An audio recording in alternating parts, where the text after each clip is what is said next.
Tumigil na nga ang pag-uulan, oras na nga para ipagpatuloy ang pag-workshop ng ating mga Argao Taiwan. At ito na nga yung pang-apat natin na i-workshop ngayong araw. Ganito naman ang itsura ng ating pang-apat na Argao. May kagandahan nga rin ang mga binigay niyang mga ugat. At marami-rami nga rin tayong mga branches na pagpipilian. Fully established na rin tong isang to, kaya ito ang napili natin ngayon. Unang hakbang tayo, alisin muna natin ang kanyang paso sa kanyang medium at medium sa kanyang mga ugat. Papalitan nga natin kasi ito ng medium gamit ang river sand na may pumice at syempre ang kanyang paso ng terracotta pot. At ngayon na nga rin natin ito sisimulang i-train bilang bonsai. Gamit nga itong ating chopstick, ito ngayong gagamitin natin para mahiwalay ang medium sa kanyang mga ugat. Kung mapapansin nga natin dito, napaka-healthy at napakadami ng kanyang ugat. Next step naman natin ang malinisan lahat ng kanyang mga ugat. Ginamitan nga natin ito ng brush at syempre ng tubig para magmukhang malinis ang mga ito. At ngayong nalinisan na nga natin, hahanapan natin ito ng magandang nababagay para sa kanyang harapan, yung kanyang magiging front view. Dito napansin ko kahit sa ang anggulo, napakaganda ng kanyang mga ugat. Kahit saan mo itong tingnan, bagay nga ito para sa kanyang front view. Ito naman ang gagamitin nating design para sa kanyang magiging paso. Napakasimple lang ng design na to, pero napaka-solid. At ito naman ang susubukan natin kung nababagay ba siya sa ating materyales. Agad ko nang hinanda ang kanyang green screen para sa kanyang isang malaking butas. At ang wire na to para sa gagamitin nating angkor ng ating materyales. Ito nga yung maghahawak sa ating puno upang maiiwasan ang pagkahulog nito o pagkatumba galing sa paso. Kung sakaling masagi man o kaya naman merong malakas na hangin. Unang medium ang pumice nga natin na corn size.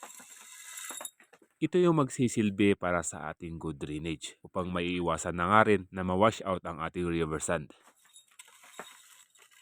Sa ating gamit naman na river sand, pinaghalo natin ang crushed sand at river sand. Sa tagal ng panahon, nahanap na rin natin itong ating magic water na kung saan 1795 pa ito nagmula. At simula nga ngayon, ito na ngayong ating gagamitin sa ating pag-workshop. Bago nga natin ipagpatuloy ang paglalagay ng ating medium, dito didiligan muna natin ang ating magic water para sumiksik nga ang mga medium. Bago ang lahat, ipa-finalize na natin itong ating materyales. Dito magbabawas tayo ng kanyang mga ugat dahil sobrang dami ito at kapal. At kung nagkataon nga na hindi natin ito babawasan ng mga ugat, mahihirapan nga makarecover ang ating puno gawa ng maliit ang kanyang magiging paso. Ngayong nakapagbawas na tayo dito, oras na para hanapan ito ng magiging bagong tayo ng ating materyales. Kapag okay na ang kanyang bagong tayo, dito hihigpitan na natin ang kanyang angkor. Upang sa ganon, hindi nga mahuhulog ang ating materyales sa kanyang paso o kaya naman hindi ito magre-reposition. At yun nga isang napakahalaga sa ating pag-a-anchor. At ngayon, oras na para i-finalize ang paglalagay ng medium sa ating paso. Syempre, para makarecover na nga rin agad ang ating materyales. Sa experience ko sa mga Argao Taiwan, nung topsoil pa nga ang gamit ko, mas mabagal nga silang umusbong